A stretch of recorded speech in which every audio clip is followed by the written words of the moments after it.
तो चल रहा है ना, मतलब justice SN Dhingra has hit the nail on the head. बिना लार लपेट के बिल्कुल सीधे बता दिया है हकीकत क्या है हमारे देश की। संदीप, पहली बात तो हम लोगों को इस मुगालते से दूर हो जाना चाहिए कि इस देश के अंदर किसी तरीके का कोई लोकतंत्र है। हम बड़े मुगालते में पिछले काफी दिनों से रह रहे हैं और बड़े गर्व के साथ कहते हैं कि इस देश के अंदर लोकतंत्र, इस देश के अंदर लोकतंत्र नाम की चीज नहीं है।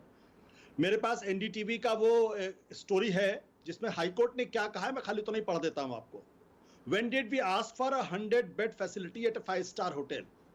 We had only said if a judicial officer or a judge or their family is infected, they should get hospital admission. इसका मतलब यह कि बातचीत तो कुछ ना कुछ हुई है, कोई ना कोई कॉन्वर्सेशन चला इनके बीच में। ये एनडीटीवी की जो स्टोरी है बहुत स्पष्ट तौर पर कहती है और ये हाई कोर्ट का कोर्ट में आपके सामने रख रहा हूं।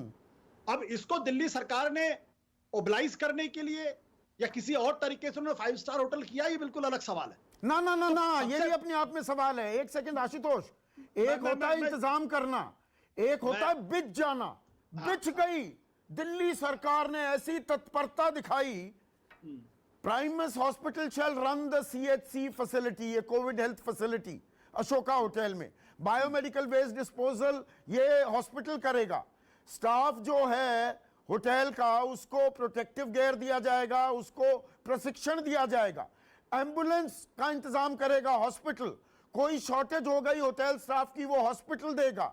All services including rooms, housekeeping, disinfection and food for the patient shall be provided by the hotel. Sandeep, इस ऑर्डर में जज महोदय ने यह भी लिखा है, ऑब्जर्वेशन है, और that you did it to appease अस।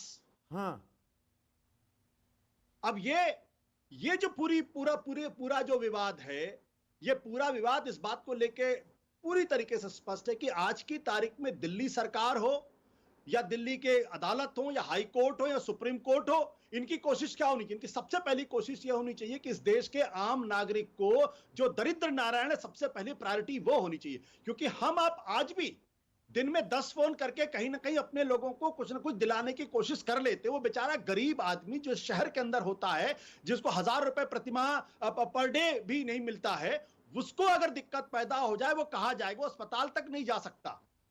तो अगर यह स्थिति पैदा हो जाती कि किसी के लिए आप 5 स्टार होटल बनाने के लिए तैयार हैं, किसी के लिए आप जो सब बिछने के लिए तैयार हैं, और दूसरे Today, let's solve for X.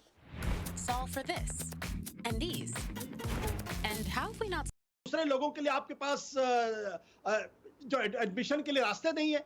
अभी जो आपके डॉक्टर साहब ने बोला बिल्कुल साफ बिल्कुल स्पष्ट है कि जो कोरोना वॉरियर सुबह से शाम तक लगातार अपनी जान का जोखिम लेकर काम करते हैं, अगर उनको समय पे इलाज नहीं मिलता है, अगर उनको समय पे बेड नहीं मिलता है, अगर उनको प्रायोरिटी पे नहीं रखा जाता, तो इस देश में किसको प्रायोरिटी पे रखा जाता है? नहीं, नेताओं को। नेताओं को जिन्होंने देश के लिए दिया क्या है?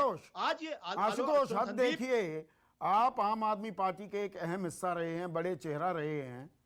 ये इतनी गंभीर, इतनी अहम बहस है, और बहस क्या कहूं, गलत शब्द इस्तेमाल किया, इतनी अहम चर्चा है, और प्रवक्ताओं की कमी बताया गया। दोपहर से हमने बता दिया था आज हम इस मुद्दे पर चर्चा करने वाले हैं। प्रवक्ताओं की कमी है, यहां बेड की कमी, ऑक्सीजन की कमी, दवाइयों की कमी तो समझ में आती है, प्रवक्ताओं की भी कमी हो गई।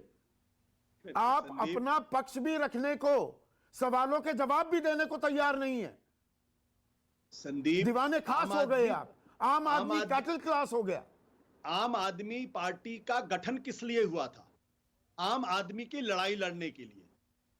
लेकिन इस चिट्ठी से तो बिल्कुल साफ है कि उनका आम आदमी पार्टी का आम आदमी से लड़ाई लड़ने का कोई मंशा ही नहीं है।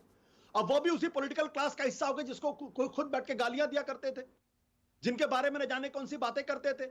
आज पता कर लीजिए कि आम आदमी पार्टी के तमाम बड़े नेता बड़े बड़े बंगलों में रह रहे हैं या नहीं रह रहे हैं। और मैं साफ कह दूं कि दिल्ली के लुटियंस जोन में रहने वाले हर मंत्री से बंगला छीन लिया जाना चाहिए। वो भी दो तीन कमरों के फ्लैट में रह सकते हैं। क्यों वो बड़े बड़े बंगलों में रह रहे हैं? क्यों बड़े दूसरा विषय हो जाता है। पर मैं नहीं, बिल्कुल दूसरा विषय नहीं है। एक सेकंड ये नया क्लास क्रिएट किया गया है। इस नए क्लास की वजह से आम आदमी उनके बीच मतलब हमारे शासक पहले गोरे चमड़ी के थे, अब हमारी जैसी चमड़ी वाले आ गए। मानसिकता वही है, आप ये कहना चाह रहे हैं। बिल्कुल। अब राजीव जेटली और अभिषेक